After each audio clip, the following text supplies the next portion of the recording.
Hello everyone and once again welcome to my YouTube channel. तो बच्चों, आज हम एनपीओ चैप्टर की एक और ट्रीटमेंट पढ़ रहे हैं, that is called sale of old assets. Sale of old assets में होता क्या है कि जो एनपीओ ऑर्गेनाइजेशन है वो कुछ ऐसे एसेट्स जो पुराने हो गए हैं उनको सेल कर देती है। तो सेल पर आपको प्रॉफिट या लॉस कुछ भी होगा वो कैलकुलेट करना है, और ओवरऑल जो हमारे पास इन ईयर एसेट्स हैं उन पर आपको डेप्रिसिएशन कैलकुलेट करना है। ये दो मोस्ट इंपॉर्टेंट आइटम है, इनको कैलकुलेट करना है। डेप्रिसिएशन जो है वो नॉन कैश आइटम है, वो इनकम एंड एक्सपेंडिचर में एक्सपेंडिचर साइड आ जाएगा, और अगर प्रॉफिट होता है तो इनकम की साइड लिख देंगे, और अगर लॉस होता है तो वो एक्सपेंडिचर की साइड आ जाएगा। उसके अलावा ओपनिंग स्टॉक और क्लोजिंग स्टॉक भी हमें चाहिए होते हैं। ओपनिंग स्टॉक को हमें बैलेंस शीट में लिखना है ओपनिंग बैलेंस शीट में, क्लोजिंग स्टॉक को क्लोजिंग बैलेंस शीट में लिखना है। तो ये 4 आइटम्स आपको कैलकुलेट करना है। बहुत ज्यादा मुश्किल चैप्टर नहीं है। 11th क्लास का अगर आपने डेप्रिसिएशन चैप्टर ढंग से किया है तो ये आपके लिए बहुत आसान चैप्टर है, और इसको 2 पार्ट्स में हम डिवाइड कर सकते हैं। Calculation of sale of old assets को हम 2 पार्ट्स में डिवाइड कर सकते हैं। पहला है when only depreciation is given. Mostly तो ऐसा ही क्वेश्चन आता है जब ओनली डेप्रिसिएशन ही गिवन होता है। ये वाला जो पोर्शन है ये भी आपने 11th क्लास में पार्ट किया हुआ है, जब आपको 2 अकाउंट बनाने होते हैं। एक तो बनाना होता है मशीनरी अकाउंट यानी कि एसेट अकाउंट, और एक प्रोविजन फॉर डेप्रिसिएशन। तो ये वाला जो पोर्शन है बहुत ही रेयर इसकी ट्रीटमेंट आती है, सेकंड वाले की। फर्स्ट जो है उसी की मोस्टली एनपीओ में ट्रीटमेंट आती है। इसमें ओनली एक सिंगल अकाउंट बनाना है, दैट इज एसेट अकाउंट। देख लेते हैं कैसे बनेगा। ओके, ये है एसेट अकाउंट का फॉर्मेट। नॉर्मल है जो आपने 11th क्लास में पढ़ा हुआ है डेप्रिसिएशन चैप्टर में। ओपनिंग स्टॉक को डेबिट लिख देंगे, क्लोजिंग स्टॉक को क्रेडिट लिख देंगे। जो सेल हुई है उसको क्रेडिट लिखना है, और जो आपकी परचेज है, 2 क्रेडिटर्स का मीन हो गया एसेट टू क्रेडिटर्स, ये क्रेडिट सेल है, और सॉरी क्रेडिट परचेज है, और ये एसेट टू कैश, ये आपकी कैश परचेज है। परचेज डेबिट हो जाएंगी, सेल क्रेडिट हो जाएगी। ओके, इतना करने के बाद अब आपने क्या करना है, सबसे पहले प्रॉफिट और लॉस कैलकुलेट कर लो। जो आपने ओल्ड एसेट सेल किया है तो उसकी बुक वैल्यू, और कितने में सेल किया, सेलिंग प्राइस गिवन होगी, कंपेयर करके हम प्रॉफिट या लॉस कैलकुलेट कर लेंगे। उसको अगर लॉस हुआ है तो क्रेडिट लिखना है, और प्रॉफिट हुआ है तो डेबिट लिखना है। उसके बाद जो बैलेंसिंग फिगर होगी वो हमारी डेप्रिसिएशन हो जाएगी। तो ये वाला जो अमाउंट है डेप्रिसिएशन, वन सेकेंड, ये जो डेप्रिसिएशन वाला अमाउंट है ये हमारा आ जाएगा इनकम एंड एक्सपेंडिचर अकाउंट में डेबिट, और ये दोनों amount income and expenditure account में डेबिट हो जाएंगे। ये जो प्रॉफिट हुआ है ये इनकम एंड एक्सपेंडिचर अकाउंट में क्रेडिट हो जाएगा। ओपनिंग स्टॉक हमारा ओपनिंग बैलेंस शीट में आ जाएगा, और closing stock closing balance sheet में आ जाएगा। इतनी आपको कैलकुलेशन करनी है, और ये आपको तब आइडिया होगा जब हम क्वेश्चंस करेंगे। तो एक क्वेश्चन हम कर लेते हैं।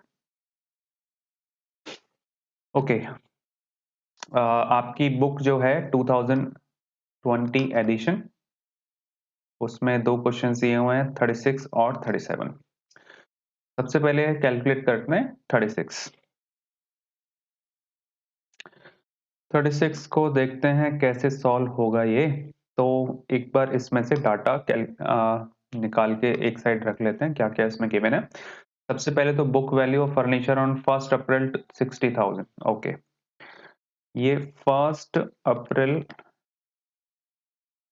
2019 को जो बुक वैल्यू गिवन है वो 60,000 गिवन है। इसमें हमें अकाउंट बनाने की रिक्वायरमेंट नहीं है, हम रफली वैसे ही इसमें से कैलकुलेट कर लेंगे। Half of this furniture is sold, half of this furniture, तो 30,000 और 30,000। Half of this furniture is sold for ₹20,000 on 30 सितंबर। अब सबसे पहले आप देख लें कि कौन सा ईयर है, अकाउंटिंग ईयर ले रहा है, और तो ये हो जाएगा हमारा 31 मार्च को क्लोज, 31 मार्च 2020 को क्लोज होगा। ओके, सबसे पहले आपने देखना है कि इसने ये जो एसेट है 30,000 रुपीज का, इसको कितने टाइम तक यूज किया है, 30 सितंबर तक। तो अप्रैल, मई, जून, जुलाई, अगस्त, सितंबर, 6 मंथ्स का इस पर डेप्रिसिएशन लगेगा। कितने पर, 30,000 पर। क्या रेट है, 10%। तो 30,000 10% इंटू 6/12, तो ये कितना हो जाएगा जी, वैसे तो 3,000 1500 हो गया ना, तो ये 1500 का डेप्रिसिएशन इसमें से हटा दो पहले आप, कितना हो जाएगा ये लो जी 28,500। तो इसकी बुक वैल्यू जब आपने सेल किया इसको, उस समय इसकी बुक वैल्यू कितनी थी 28,500। कितने में सेल किया आपने 20,000 में। तो 20,000 में इसको आपने सेल किया तो आपको जो लॉस हुआ है वो 8,500 का लॉस हो गया। क्या क्या कैलकुलेट करने के लिए बोल रहे हैं, calculate loss on sale of furniture 8,500 आ गया। Show how the loss on cell and depreciation furniture will be shown in the income and expenditure account. अब आपको टोटल डेप्रिसिएशन कैलकुलेट करना है। ओके, इसको वैसे तो अकाउंट बना के भी कर सकते थे हम, अकाउंट बना के भी मैं आपको अभी बताता हूं। अभी ये रहा हमारे पास 30,000 को आपने सेल नहीं किया है और इसको पूरा साल यूज किया है, तो इस पर 10% के अकॉर्डिंग टोटल डेप्रिसिएशन लगेगा। और कोई आपने परचेज किया है, परचेज आपने कुछ किया नहीं, तो टोटल जो हमारा डेप्रिसिएशन है वो हो जाएगा 3,000 ये है और 1,500 ये है, तो 4,500 तो हमारा टोटल डेप्रिसिएशन हो गया और लॉस हमारा हो गया 8,500। ओके, अब इस क्वेश्चन में हम वर्किंग नोट कैसे बनाते हैं ये एग्जामिनर का कंसर्न नहीं है। वर्किंग नोट हम जैसे मर्जी बनाएं, जैसे मर्जी कैलकुलेट करें, वो हमारा इश्यू है। हमें तो आंसर निकाल के दिखाना है और कैसे हमने निकाला है वो वर्किंग नोट में आपको करना है। तो ये सारी की सारी जो कैलकुलेशन है वो सारी की सारी आ जाएंगी हमारी वर्किंग नोट में। Okay done. 8,500 okay, depreciation total हो गया 4,500 और 8,500। इसको हम अकाउंट बना के भी करते हैं, अकाउंट बना के करते हैं इसको।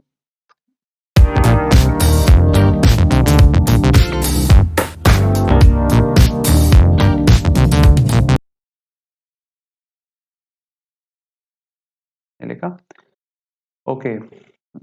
ओपनिंग स्टॉक गिवन था ना हमें, book value of furniture on 1 April. Okay, ये टू बैलेंस पीटी हो गया हमारा, ये हो जाएगा टू बैलेंस बीडी 60,000। ओके जी, उसके बाद यहाँ पर सेल आती है, बाय सेल। सेल में कितना कितने का सेल किया था 20,000 का। ओके, 20,000 का आपने सेल किया और यहाँ पर दो बार डेप्रिसिएशन लिखा जाएगा, डेप्रिसिएशन फर्स्ट, और ये लिखा जाएगा 30, मैंने कॉलम नहीं बनाया, 30 सितंबर को। ये कितना था 1,500 और इसकी हमने कैलकुलेशन कर ही ली थी, लॉस जो हमारा हुआ था बाय ये हम यहाँ पे लिख देंगे इनकम एंड एक्सपेंडिचर अकाउंट में ट्रांसफर होगा ये, या फिर लॉस लिख सकते हैं। ये अमाउंट आ जाएगा हमारा कितना 8,500। उसके बाद एक और बारी आपको डेपोजिशन लिखना है, जो लिखना है 31 मार्च को। यहाँ करेंगे बाय डेप्रिसिएशन और ये ओवरऑल डेप्रिसिएशन होगा जो आपकी मशीन बची हुई थी, जो कि 30,000 की थी। 30,000 का 10% 3,000, 3,000 ये हमारा डेप्रिसिएशन हो गया। अब आपने क्या करना है, क्लोजिंग स्टॉक लिख देना है 31 मार्च का बाय बैलेंस टीडी। कितना आ जाएगा 60, यहीं से पता लग जाएगा क्योंकि ये तो सारा की सारा ये जो पोर्शन होता है ये डिस्पोज हो गया आपका। इतना पोर्शन, इतना पोर्शन जो है वो 30,000 के इक्वली होगा। अब 27,000 आ गया आंसर, 27,000, क्योंकि हमें बाकी जो 30,000 है, ये वाला जो 30,000 है, बस इसमें से हमें ओनली डेप्रिसिएशन तो माइनस करना है, कोई परचेज तो की नहीं आपने। 27 हमारा क्लोजिंग स्टॉक आ गया। अब ट्रीटमेंट कैसे करेंगे, ट्रीटमेंट करने के लिए भी बोल रहा है, तो ये लो जी ट्रीटमेंट कर देते हैं। ये हो जाएगा जी हमारा income expenditure account, income and expenditure account. यहाँ पर आपको लिखना है to depreciation on furniture, total depreciation कितना था 4500 और हमें लॉस हुआ था to loss on sale of furniture, ये हुआ था हमें 8500। ये दोनों अमाउंट आ गए, ये दोनों ही अमाउंट आते हैं डेप्रिसिएशन लॉ प्रॉफिट होता है तो इधर आ जाता। उसके बाद ट्रीटमेंट करने के लिए बोल नहीं रहा है लेकिन फिर भी मैं बता देता हूं आपको, ये हो जाएगी आपकी opening balance sheet. Opening balance sheet में ये आ जाएगा फर्नीचर, फर्नीचर कितना था 60,000 और फिर closing balance sheet, closing balance sheet यानी कि बैलेंस शीट एज एट 31 मार्च 2020 तो क्लोजिंग है, तो ओनली क्लोजिंग बैलेंस शीट ऐसे ही मैं लिख देता हूं अभी। ये हो जाएगा फर्नीचर और 27,000, ये 4 ट्रीटमेंट्स होती हैं। ओके, अंडरस्टूड, क्लियर है। चलो नेक्स्ट क्वेश्चन करते हैं। क्वेश्चन नंबर 37, टीएस केवल 2020 एडिशन। अब इसमें जब भी आप क्वेश्चन करो तो सबसे पहले तो ये आप देख लें कि कैलेंडर ईयर है या फिर अकाउंटिंग ईयर है, ये पहला काम होना चाहिए आपका। तो सबसे पहले हम देख लेते हैं कब क्लोज हो रहा है ये 31 मार्च 2020, तो ये अकाउंटिंग ईयर है और ये चलेगा 1 अप्रैल से 1 अप्रैल 2019 से 31 मार्च 2020 तक। ओके, 1 अप्रैल 2019, ये देखो 31 मार्च 2019 है, 1 अप्रैल 2019 सेम होता है। हमारा टोटल जो अमाउंट है फर्नीचर का वो है 2,20,000। अब सेम टाइप का ही क्वेश्चन है जैसे पीछे था। अब यहाँ पे अकाउंट बनाने के लिए बोल रहा है तो हम अकाउंट बनाएंगे, लेकिन सबसे पहले तो कैलकुलेशन कर लेते हैं। क्वेश्चन में कह रहा है कि 20,000, ये जो 2,20,000 है इसमें से 20,000 का जो फर्नीचर है उसको सेपरेट कर लो। ये जो 20,000 का फर्नीचर आपने सेल किया है at a loss of 20% on 31 December 2019, furniture is to be depreciated at 10% per annum. Okay done. सबसे पहले तो आप चेक करें कि अप्रैल से दिसंबर यानी कि 31 दिसंबर को सेल किया है तो आपने 9 मंथ्स इसको यूज कर लिया और कितना डेप्रिसिएशन लग रहा है मशीन पर 10%, तो 20,000 का 10% इंटू 9/12 यानी कि 75% करना है इसका। तो 20,000 का कितना हो जाएगा 10%, 2,000, तो 75% हो गया 1,500। कैलकुलेट कर लो, वैसे भी 3/4 हो जाएगा, 1,500 ही आएगा। 1,500, 1,500 आपको यहाँ से माइनस करना है तो ये कितना बचेगा 18,500, और 18,500 ये आपकी बुक वैल्यू थी जिस दिन आपने सेल किया इसको। क्वेश्चन में कह रहा है कि इसको आपने कितने लॉस पे सेल किया 20%, तो 18,500 का 20% निकाल लें आप, वो लॉस हो जाएगा हमारा। तो लॉस इसका कैलकुलेट करते हैं जी, 18,500 का 20% यानी कि 10% निकाल लो और उसका डबल कर दो। ओके जी, वैसे तो 18,000, 18,500 का 10% होगा 1850, इसका डबल करना है तो डबल कैसे करेंगे, 1800 का डबल फिर 50 का डबल, तो 3600 और 100, तो कितना हो जाएगा 3700। कैलकुलेशन भी फास्ट होनी चाहिए तभी काम बनेगा।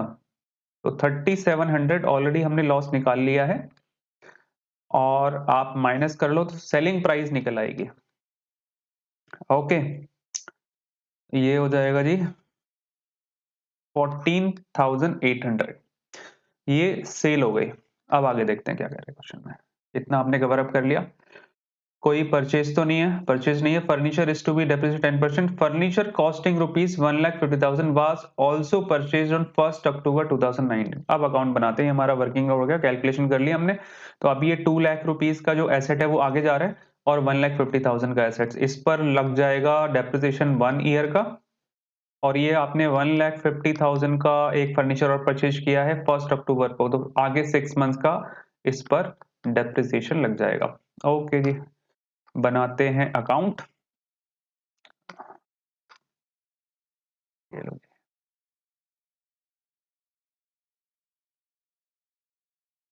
डेट का भी बना देता हूँ इस बार, आपको एक बेटर आइडिया हो जाएगा कि कैसे अकाउंट बनाए जाते हैं।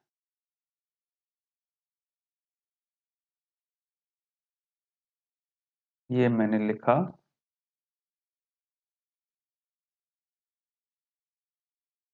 Furniture account. भाई same procedure, date particular rupees, date particular rupees, short में लिख रहा हूँ। यहाँ पे सबसे पहले तो लिख देते हैं टू, शॉर्ट में लिखूंगा टू बैलेंस पीडी, और डेट डाल दो यहाँ पर 1 अप्रैल 2019। ओके, ये ऊपर से जो आपने डाटा कैलकुलेट किया है इसको बारी बारी से यहाँ पर प्लेस करते जाओ। सबसे पहले 31 दिसंबर 2019 कितने का सेल किया था आपने? 14,800। ओके, इसी डेट को आपको डेप्रिसिएशन लगाना है। कितना लगा था डेप्रिसिएशन? 1500। इसी डेट को आपको प्रॉफिट एंड लॉस भी लिखना है, जो कि इनकम एंड एक्सपेंडिचर में ट्रांसफर हो जाएगा। कितना लॉस हुआ आपको? 3,700। ओके, तो ये टोटल करेंगे तो 20,000 ही हो जाएगा। 14 और 3 17 18। ओके, गड़बड़ हो रही है कुछ इसमें। 20,000 8, हाँ ठीक है, okay okay, done done done. 14 और 3 17 और 18 और ये 20,000 हो गया। ठीक था। ओके, अब आगे देखते हैं। अब हमारी डेट आ जाएगी 31 मार्च 2020। यहाँ तो मैंने लिखा नहीं अमाउंट, 2,20,000। ओके, एक और अमाउंट लिख देते हैं। 1 अक्टूबर लिख दूं? कब परचेज किया था? 30 सितंबर था ना? कहाँ गया यार? 1 अक्टूबर। Okay okay, done done done. 1 अक्टूबर एक ही बात है, वो 30 सितंबर और 1 अक्टूबर सेम ही होता है। 1 अक्टूबर 2019, और यहाँ लिख दो परचेज के नाम से लिख दो, कोई इशू नहीं है। वैसे तो फर्नीचर टू कैश हो जाएगा, फर्नीचर टू कैश लिखना चाहिए वैसे तो ना, टू बैंक लिखना चाहिए। टू बैंक लिख देता हूँ, ब्रैकेट में लिख देंगे टू बैंक, ब्रैकेट में लिख दो परचेज, और ऐसे ही यहाँ पर होना चाहिए बाय बैंक, ब्रैकेट में सेल। इसको भी ठीक कर देता हूँ मैं।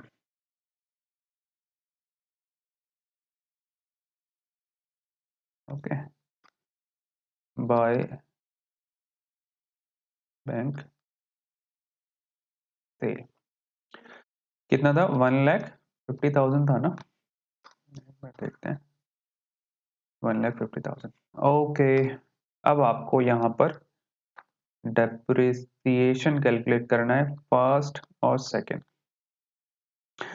कितना कितना? एक तो ये 20,000 हट गया, 2 लाख बचा। 2 लाख का 10% कितना हो जाएगा?